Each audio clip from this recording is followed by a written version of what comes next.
Naviguer au large dans la brise, c'est pour un barreur de haut niveau, lorsque le bateau gîte, choquer l'écoute de grand voile pour le remettre à plat.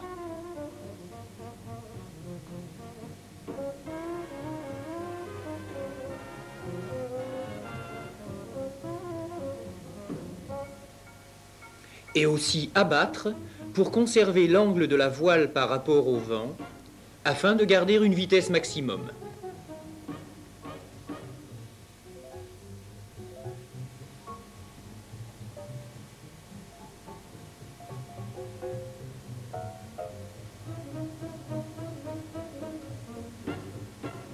Sur une gîte, il s'agit donc de relâcher la tension sur l'écoute d'une main pendant que l'autre main tire sur la barre.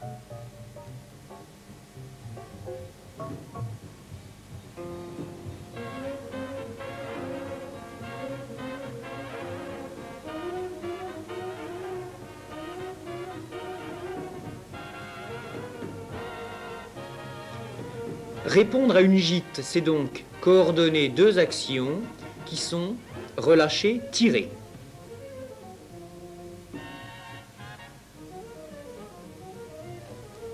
La coordination précise de relâcher, tirer et la finesse de ces deux actions est autorisée par l'immobilité du buste.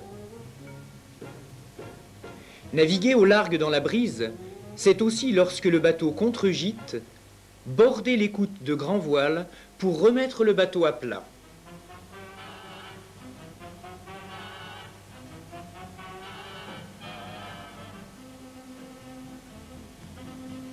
Et aussi loffer pour conserver l'angle voile-vent permettant une vitesse maximum.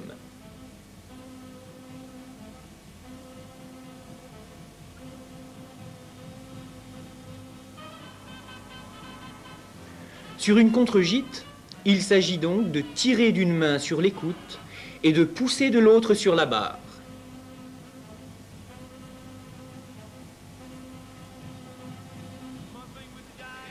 Tirer d'une main et pousser de l'autre, ou relâcher, tirer, c'est une coordination simple de deux actions élémentaires que ces barreurs réalisent aisément sur ces images, que tout individu réalise facilement à terre, mais qu'il ne retrouve pas immédiatement sur l'eau.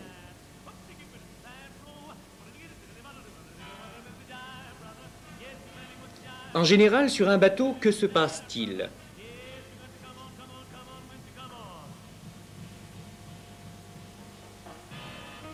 Le barreur, dès que le bateau gîte, s'organise pour maintenir son buste en position verticale.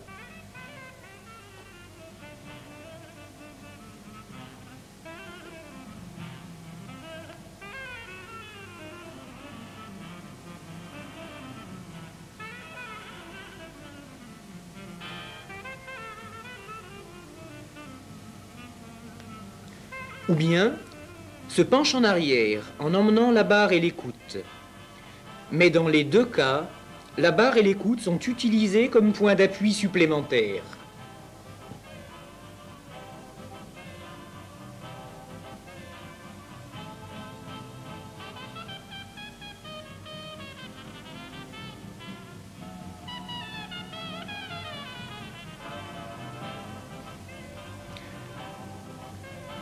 Sur contre-gîte, le barreur s'organise pour maintenir son buste en avant de ses appuis.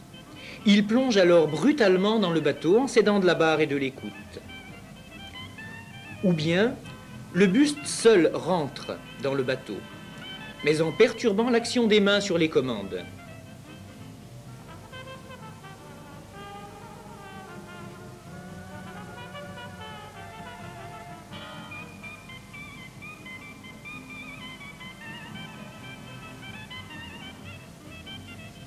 Ce sont les déplacements du buste qui déterminent l'action des mains, et non le souci de conduire le bateau.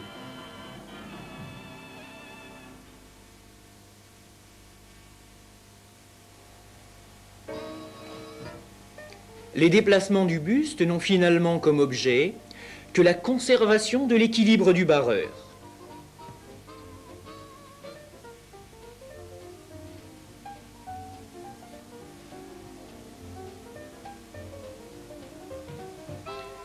Pour ces barreurs, il est actuellement impossible de dissocier l'action des mains de celle du buste, donc de réaliser une coordination relâcher-tirer ou tirer-pousser. Au lieu d'une solution adaptée, on voit une activité très intense au niveau du buste ou de tout le corps, et des déplacements rapides et de grande amplitude. Les mains, par contre, ne servent qu'à s'agripper à la barre ou à l'écoute. C'est une réponse bloc, organisée uniquement autour du refus de la chute arrière.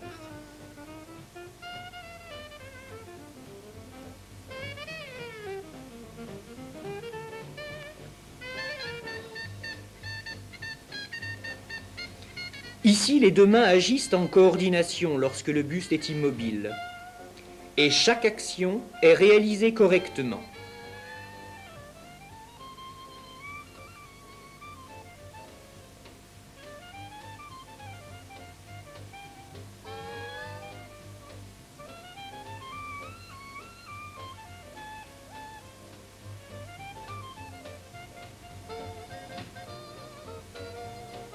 Néanmoins, sur une contre-gîte brutale ou un retour rapide du bateau à plat, le buste rentre et perturbe l'activité des mains.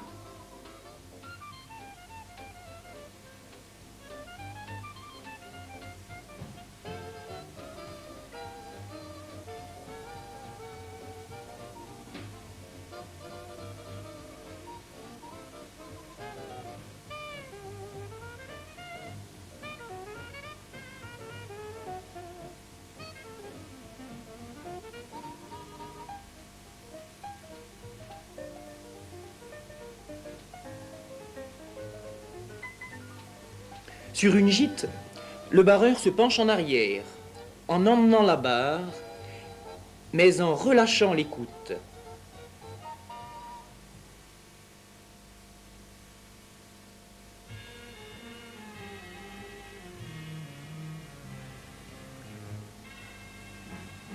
Il y a déjà dissociation partielle des mouvements du buste et des mains, et du mouvement des mains entre elles, et modification du rapport, activité au niveau du buste, activité au niveau des mains.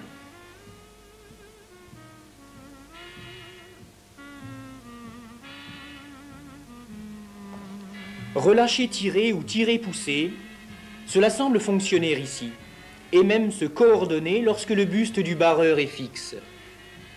Néanmoins, lors de contre-gîtes importantes, on note la réapparition de rentrées du buste, assurant la rééquilibration, mais perturbant l'action sur la barre.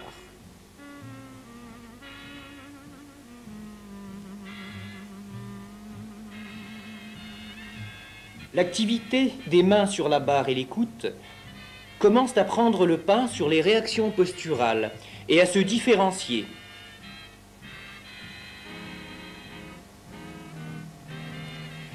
Les déplacements importants du buste ne participent plus à la rééquilibration, mais augmentent l'amplitude des actions sur la barre et l'écoute.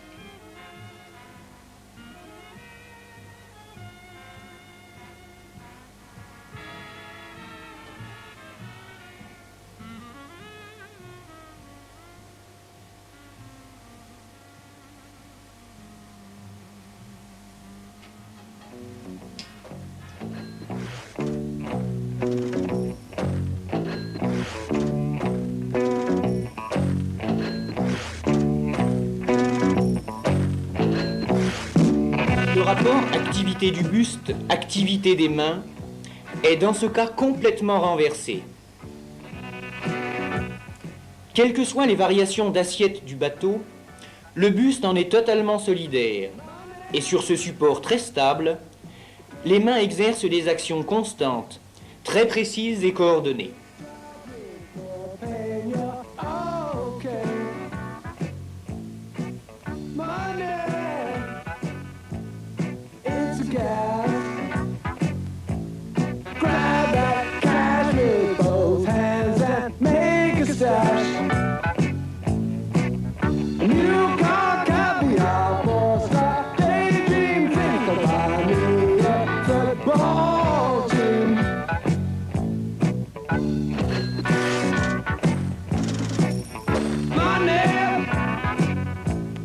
Get back. I'm all right, Jack. Keep your hands off of my stack. Money, it's a hit. Relâcher, tirer, tirer, pousser, parfaitement coordonnés, permettent un contrôle précis de l'assiette du bateau et de la voile. Traveling section, I think I need a lift jet.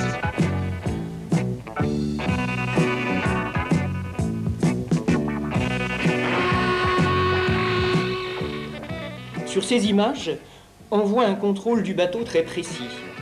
Et les seuls mouvements apparents sont ceux des mains, mouvements dissociés et coordonnés.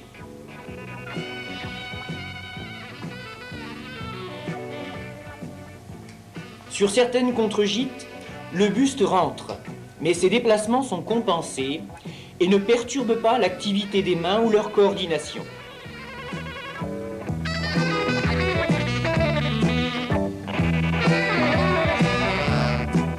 Relâcher, tirer, tirer, pousser se succèdent, alternent, se coordonnent parfaitement pour aboutir à une conservation de l'assiette du bateau et de l'angle de voile par rapport au vent, permettant d'obtenir une vitesse impressionnante.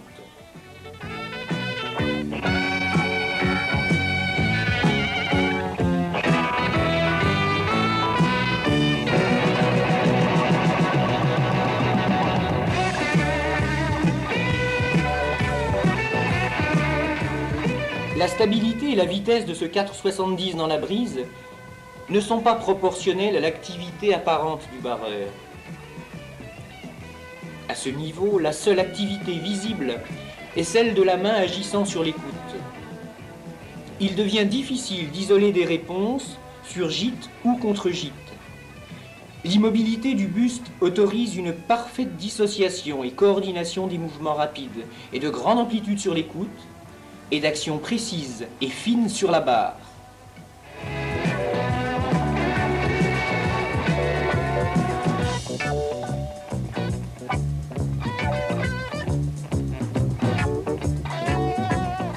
Chez ce barreur, la coordination relâcher-tirer sur gîte et tirer-pousser sur contre-gîte est dépassée.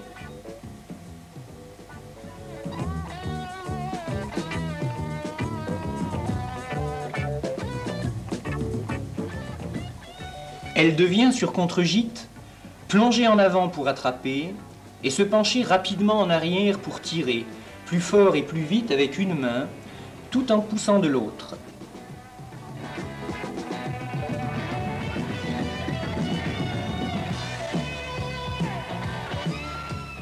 On retrouve des déplacements importants du buste, mais en sens inverse.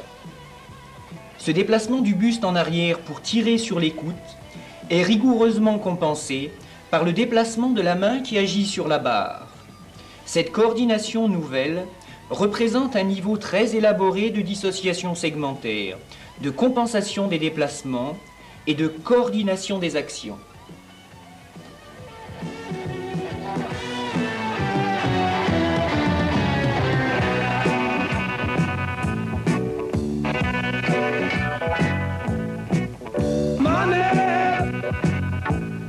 It's a crime. Share it, fair it, don't take it, slice my pie. Money, so they say, is the root of all evil today. Dans cette situation de brise avec de la houle, la solution choquer-border, abattre l'offet, ne suffit plus pour aller le plus vite possible. Il faut faire varier l'assiette du bateau par déplacement pour utiliser les vagues.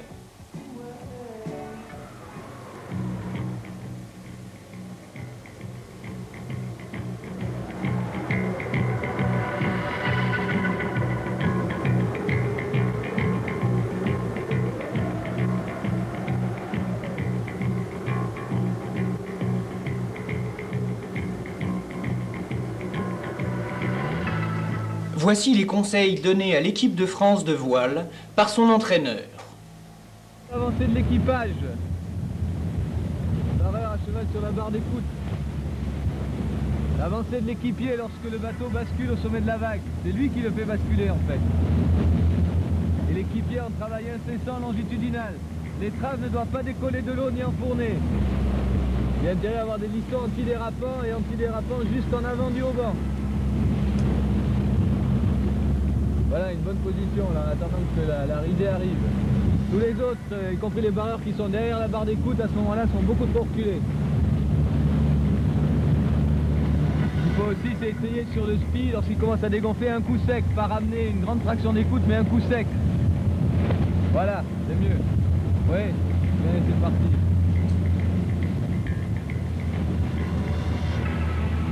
Ouais, juste pour éviter l'enfournement. C'est bon là. Ouais. Ouais, vite devant. Bien vu. Bien vu. Bien vu. Voilà, le bateau n'accuse pas de décélération.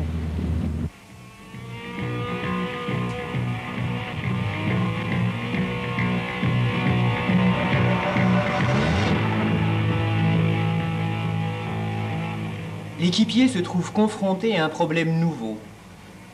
Car dans cette technique, il doit se déplacer rapidement sur un support instable, regarder le SPI et en même temps réserver l'activité de ses mains au contrôle du SPI.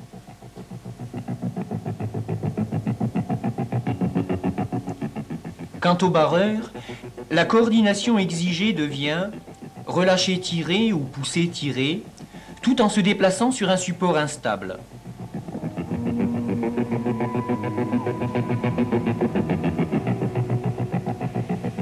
Cette coordination suppose des dissociations et des compensations très fines des déplacements des diverses parties du corps et des coordinations très mobiles des actions.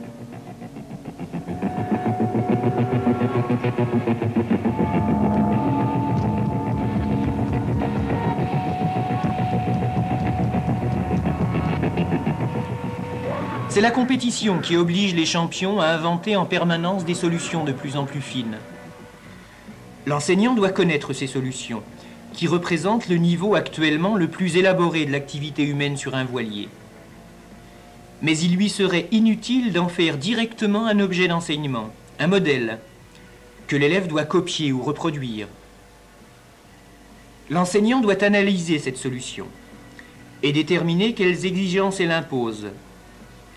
Il doit aussi savoir quelles étapes l'élève doit franchir, quelles conditions il lui faut mettre en œuvre pour que l'élève parvienne à la réalisation de coordination complexe d'actions sur son bateau. Actions qu'il sait et qu'il peut réaliser isolément et hors d'un bateau.